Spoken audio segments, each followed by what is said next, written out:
नमस्कार,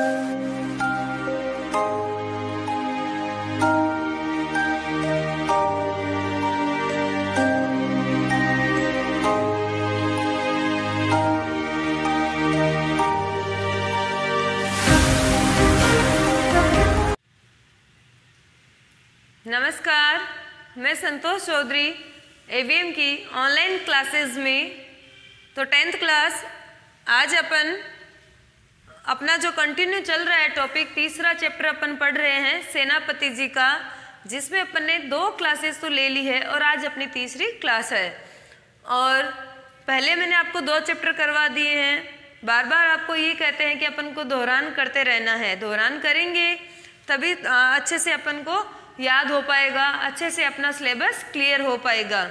तो आज जैसे मैंने पहले आपको सेनापति जी का परिचय पढ़ाया और चैप्टर का अर्थ करवाया, तो आज अपन उसके आगे चलते हैं। आगे बढ़ने से पहले मैं आपको एक बार पहले का रिवाइज करवा देती हूँ, दोहरान करवा देती हूँ, ताकि आपके भी ध्यान में रहे कि सेनापति जी के इसमें 4 पद है और चारों में उन्होंने चारों ऋतुओं का वर्णन किया है। ये बात मैंने आपको पहले भी बताई थी कि सर्वप्रथम उन्होंने बसंत ऋतु के आगमन का अपने सम्मुख वर्णन किया और बाद में उन्होंने एक ही पद में ये वर्षा ऋतु और ग्रीष्म ऋतु दोनों का, हर शब्द का 2 अर्थ करते हुए, दोनों का अर्थ अपने चमत्कारपूर्ण शैली से, अपनी विशेषता से ग्रीष्म ऋतु को वर्षा ऋतु में और वर्षा ऋतु को ग्रीष्म ऋतु में उन्होंने वर्णित किया है। आगे आज अपन बात कर रहे हैं, इसमें उन्होंने तीसरे पद में भी वर्षा ऋतु का वर्णन किया और लास्ट और चौथे में उन्होंने शिशिर शीत ऋतु का वर्णन किया है, जो अपन आगे पढ़ेंगे। तो पहले दोनों पदों में सर्वप्रथम अपन ने पढ़ा था कि बसंत ऋतु का आगमन होता है तो चारों तरफ पेड़ पौधों पे क्या है, फूल खिलने लग जाते हैं, हरियाली छा जाती है और मानो ऐसा लगता है कि ऋतुराज स्वयं ही आ गए हैं। और चारों तरफ सुहावने मौसम में कोयल, मोर, तोते मधुर वाणी में गूंजने लगते हैं, बोलने लगते हैं, बसंत ऋतु के आगमन का यशोगान करने लगते हैं। जैसे कि उन्होंने एक उपमा दी थी कि जिस प्रकार राजा अपने नगर में आगमन करता है चारों सेनाओं के साथ, तो उस समय जो खुशहाल वातावरण होता है वैसा का वैसा बसंत ऋतु के आगमन पर होता है, ये मैंने आपको बताया था। और जिस प्रकार वहाँ के चारण भाट राजा की यशोगाथाएं, वीर गाथाएं गाते हैं, वैसे ही ये जो कोयल और मोर है वो क्या है, बसंत ऋतु के आगमन पर मधुर वाणी में बोलते हैं। फिर यही मैं आपको बताया कि जिस प्रकार वहाँ क्या करते हैं, राजाओं की वीरता का प्रदर्शन होता है, उनका गुणगान होता है, वैसे ही बसंत ऋतु के गुण ग्रहण करते हुए उसकी भंवरे भी गर्जना करते हैं। इस प्रकार अपन ने बसंत ऋतु पढ़ी।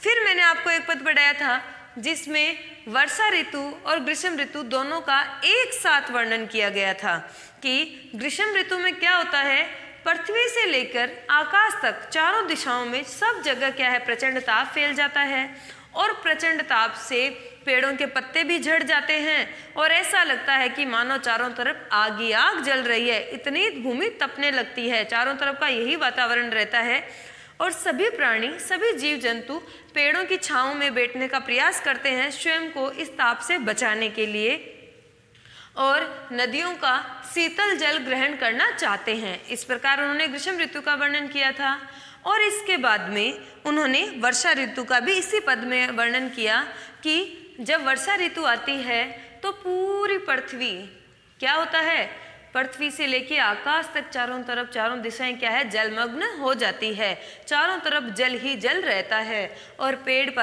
पौधे भी क्या होता है, चारों तरफ हरियाली छाने लगती है, सारा हरा ही हरा हो जाता है और ज़्यादा बारिश होने से तो थोड़ा ये पेड़ पौधे उखड़ भी जाते हैं, क्षति भी होती है। इस प्रकार ये कंटिन्यू बारिश होने से, लगातार बरसात होने से क्या होता है, अपन का सूर्य देव के दर्शन भी दुर्लभ हो जाते हैं। उन्होंने ऐसा भी बताया है कि ये भादों का जो महीना आता है श्रावण मास के बाद में, उसके बाद ही हम सूर्य को देख सकते हैं। इस प्रकार अपन ने ऐसा वर्णन किया। फिर यही कहते हैं कि सभी मनुष्य नाव में बैठकर क्या है, नदी पार करने का प्रयास करते हैं और साथ ही ये बादलों की छायों से घिरे रहते हैं।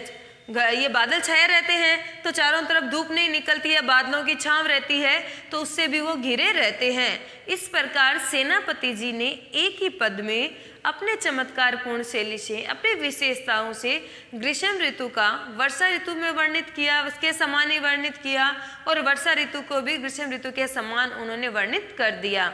इतना आपको अच्छे प्रकार से समझ आ गया है। आज अपन आगे की बात कर रहे हैं, तो सर्वप्रथम हमेशा की तरह अपन क्या करेंगे, पहले शब्दार्थ पढ़ेंगे, शब्दार्थ के बाद में अपन अर्थ करेंगे। और इसका सार मैं बता देती हूँ कि दो सखियाँ आपस में बात कर रही है कि जब वर्षा ऋतु आती है तो चारों तरफ कैसा वातावरण रहता है। आकाश में बिजली चमकती है, इंद्रधनुष भी बड़ा सुंदर हम को दिखाई देता है, और काली घटाएं, अत्यधिक काली घटाएं भी चारों तरफ छा जाती है। तो वो मौसम अपन को सुहावना भी लगता है और अकेले व्यक्ति को डरावना भी लगता है, ऐसा उन्होंने बताया है। और वर्षा ऋतु में कोयल, मोर सब अपनी मधुर वाणी में क्या है, गुंजायमान हो जाते हैं, बोलने लगते हैं, और सारा वातावरण भी क्या है, बहुत ही सुहावना और मनोरम हो जाता है। ऐसे में वो कहते हैं कि बारिश की बूंदें लगने से वायु भी क्या है, शीतल हो जाती है, ठंडी हो जाती है।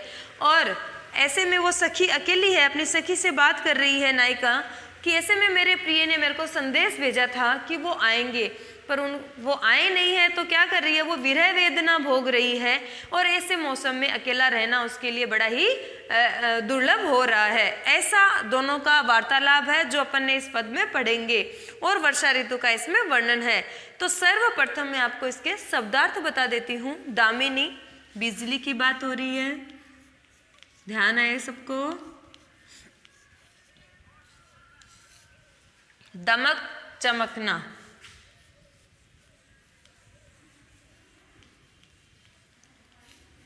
ठीक है। सुरचाप,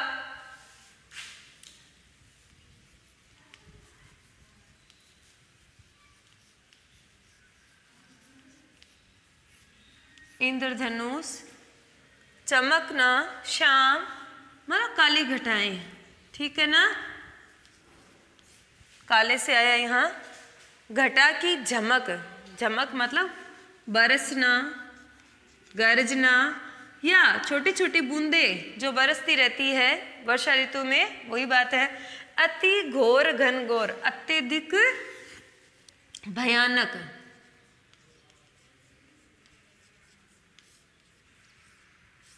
अत्यधिक भयानक, बात आई ध्यान में इतनी। फिर देखो कोकिला, कोयल, कलापी, मोर, कल, ये मधुर वाणी या मीठी वाणी, ठीक है ना। फिर देखो कुजत, बोलते हैं। जित तित, इधर उधर, इधर ध्यान आएगा ना, इधर उधर।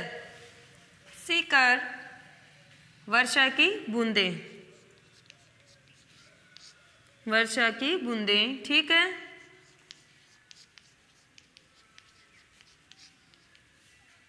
शीतल, ठंडी, ध्यान में है सबके। समीर, वायु, हवा, ठीक है ना। कि झकोर ते, सेनापति, आवन कहियो है, मन भावन, मन को प्रिय लगने वाले, ठीक है ना। मन को प्रिय लगने,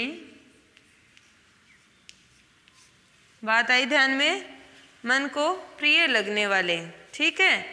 लाग्यो, तरसावन, तरसावन का होता है व्यथित करना, ध्यान से देखना, व्यथित करना।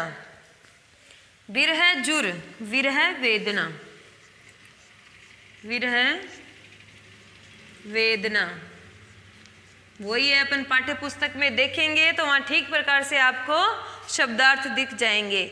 आयो सखी सावन, सावन मास की बात हो रही है। मदन, सर सावन मतलब उत्पन्न, सर सावन का होता है उत्पन्न करना, ठीक है। लग्यो है बरसावन सलील चहु और ते, ठीक है ना, कि श्रावण मास का महीना क्या है, बरसने लगा है, चारों तरफ जल ही जल हो गया है, वर्षा की बूंदे ही बूंदे हैं। अब अपन अर्थ करते हैं। सर्वप्रथम देखो, दोनों का वार्तालाप है, दोनों का संवाद है। दामिनी दमक सुरचाप की चमक श्याम, क्या करी है नारी, एक सखी अपनी सखी से करेगी, हे सखी वर्षा ऋतु का मौसम आ गया है, चारों तरफ हरियाली छा गई है, घनघोर घटाएं छाई हुई है। दामिनी दमक सुरचाप की चमक कि क्या है, बिजली चमक रही है और इंद्रधनुष भी क्या है, आकाश में बड़ा ही सुशोभित हो रहा है। काली घटाओं के बीच में बिजली की गर्जने की चमक रही है और गर्जने की आवाज सुनाई दे रही है और इंद्रधनुष भी बड़ा सुंदर दिख रहा है। घटा की झमक अति घोर घनघोर है कि वर्षा ऋतु में अत्यधिक घनघोर क्या है, घटाएं छाई हुई है, अर्थात वर्षा की झड़ी लगी हुई है। पूरे दिन क्या रहता है, छोटी छोटी बूंदें गिरती रहती है और वर्षा की झड़ी लगी हुई है। कोकिला कलापी कल कुजत जित अतित कि सब जगह इधर उधर क्या है, चारों तरफ क्या है, कोयल मोर सब मधुर वाणी में क्या है, बोलने लगे हैं, सब मधुर वाणी में बोल रहे हैं। वर्षा ऋतु का आगमन हो गया है, बड़ा ही सुहावना मौसम है और चारों तरफ क्या हो रहा है, इनकी मधुर वाणी ही गुंजायमान हो रही है, मधुर वाणी हमें सुनाई दे रही है। फिर देखो, सीकड़ते वर्षा की बूंदे शीतल समीर की झकोर कि जब वर्षा की छोटी छोटी बूंदें गिरती हैं तो वो वायु को भी क्या है, ठंडा कर देती है और ये वायु का झोंका आकर हमें स्पर्श करता है। बात आई ना ध्यान में, जब वायु आती है, वर्षा हो रही है तो ठंडी वायु आएगी, ये तो अपन भी अनुभव कर रहे हैं और अभी कर रहे हैं, तो वो ठंडी हवा के झोंके हमें महसूस हो रहे हैं। सेनापति आवन कहियो मन भावन सु, सेनापति जी कह रहे हैं कि वो सखी अपने सखी से कहती है, सखी मेरे प्रिय ने मुझे आने का संदेश क्या है, भेजा था।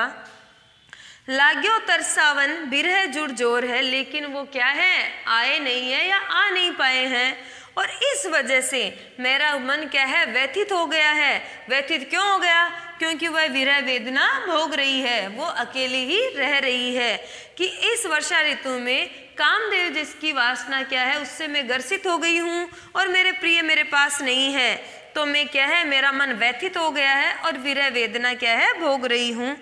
आयो सखी सावन मदन सर सावन कि हे सखी, ये जो श्रावण मास का महीना आया है, ये मेरे मन में क्या है, कामदेव की जो भावना है वो उत्पन्न कर रही है। मेरा मन क्या है, प्रिय को याद कर रहा है और मैं वो आए नहीं है तो विरह वेदना भोग रही हूँ, इससे मेरा मन विचलित हो रहा है, व्यथित हो रहा है। लग्यो है बरसावन सलील चहु औरते हैं कि चारों तरफ सावन का मास हो गया है तो चारों तरफ बारिश ही बारिश क्या है, वर्षा ही वर्षा हो रही है और चारों तरफ जल ही जल फैल गया है। ऐसा सुहावना मौसम है, इसमें मैं अकेली हूँ तो मैं विरह वेदना ही क्या है, भोग रही हूँ और मैं बार बार व्यथित हो उठती हूँ कि मैं अकेले कैसे इस मौसम में रह पाऊंगी। इस प्रकार उसने अपनी मनोदशा अपनी सखी के सामने क्या है, बताई है। वापस देखिए, दामिनी दमक सुरचाप की चमक शाम कि अब तक अपन ने दोनों ऋतुओं का वर्णन पढ़ा था। अब इस पद में अपन ये पढ़ रहे हैं कि इस मौसम में कैसा वातावरण रहता है कि आकाश में क्या है, काली घटाएं छाई हुई है, बिजली गर्जना कर रही है, चमक रही है और इंद्रधनुष भी आकाश में बड़ा ही सुशोभित हो रहा है। घटा की झमक अति घोर कि बादलों की घटाएं क्या है, बारिश की उसने झड़ी लगा रखी है, अति और अत्यधिक भयानक ही काली घटाएं छाई हुई है। कोकिला कलापी कल कूजत है जित तित की कोयल मोर सब अपनी मधुर वाणी में बोलने लगे हैं और इधर उधर चारों तरफ क्या है, सुहावना मौसम और मीठी वाणी ही गुंजायमान हो रही है।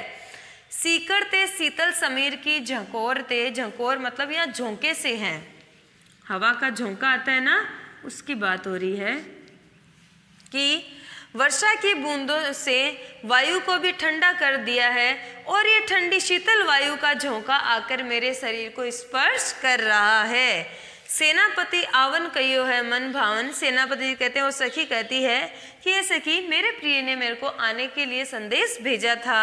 लाग्यो तरसावन विरह जुड़ जोर ते, कि अब जोरों से क्या है, मेरा मन व्यथित होने लगा है, विचलित रहने लगा है, क्योंकि मैं अकेली हूँ और विरह वेदना से ग्रसित हूँ और विरह वेदना का ज्वर मुझे तड़फा रहा है, परेशान कर रहा है। आयो सखी सावन मदन सर सावन, की ही सखी, ये जो सावन मास आया है इसमें वर्षा की झड़ी लगी हुई है, ये मेरे मन में क्या है, कामदेव की भावना उत्पन्न कर रहा है, कामदेव की जो वासना है वो उत्पन्न कर रहा है।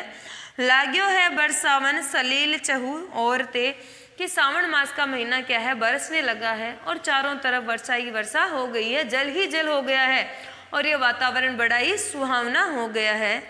तो मैं समझती हूँ इस पद के शब्दार्थ आपको ठीक प्रकार से दिख रहे हैं और सुन भी लिए होंगे, और मैंने आपको अर्थ भी बता दिया है। इतना कठिन नहीं है कि अपन को समझ नहीं आए, ध्यान से अर्थ करेंगे और इसका भावार्थ समझेंगे, जैसे मैंने आपको इसका सार बताया वो समझ के करेंगे तो अच्छे से आ जाएगा। और इससे पहले जो मैंने चैप्टर पढ़ाया आप तक इस चैप्टर में, उसका भी अर्थ ठीक प्रकार से आ रहा है, तो इसका अर्थ आपको बड़े ही आराम से आ जाएगा। इसमें तीनों ऋतुओं का वर्णन हो गया है। पहले बसंत ऋतु का उन्होंने बताया था, फिर ग्रीष्म ऋतु और वर्षा ऋतु के आगमन में दोनों का एक साथ वर्णन किया। अब जब वर्षा ऋतु आ ही गई है, चारों तरफ बारिश हो रही है, तो एक अकेली स्त्री के लिए उसका मन कैसे विचलित होता है, वो कैसे इस मौसम में विरह वेदना भोग रही है, वो अपनी मनोदशा अपनी सखी से कहती है। तो उसका वर्णन अपन ने इसमें किया है, इसका अर्थ किया है। तो अपन ठीक प्रकार से शब्दार्थ पढ़ते हुए अब तक अपन ने जितना पढ़ा है उस चैप्टर का अर्थ करेंगे। और सेनापति अपने कवि का नाम है, जो अपन को बड़े क्वेश्चन जो अपने आते हैं 6 नंबर के, उसमें भी अपन को नाम लिखना होता है और चैप्टर का नाम भी लिखते हैं, तो वो बड़ा ही प्रभावी रहता है। और ये व्याख्या करेंगे तो अपन को तो कवि परिचय और चैप्टर का ध्यान, ये पाठ परिचय सारा ध्यान रहेगा, तभी अपनी व्याख्या प्रभावी बनेगी। तो इस प्रकार अपन को बोर्ड एग्जाम के तहत जितना भी अपन को तैयारी करनी है, पूरे नंबर लाने के अकॉर्डिंग ही अब से अपन को चैप्टर को तैयार करना है। अब लास्ट बचा है, उसमें अपन शिशि ऋतु शीत ऋतु का वर्णन करेंगे। तो अब तक जो पढ़ाया वो समझ में आया, ध्यान से अपन इसका अर्थ करते हुए, भाई अर्थ चैप्टर का आएगा तो अपन के क्वेश्चन आंसर भी अच्छे से तैयार हो जाएंगे और बड़े क्वेश्चन तो हो ही जाएंगे।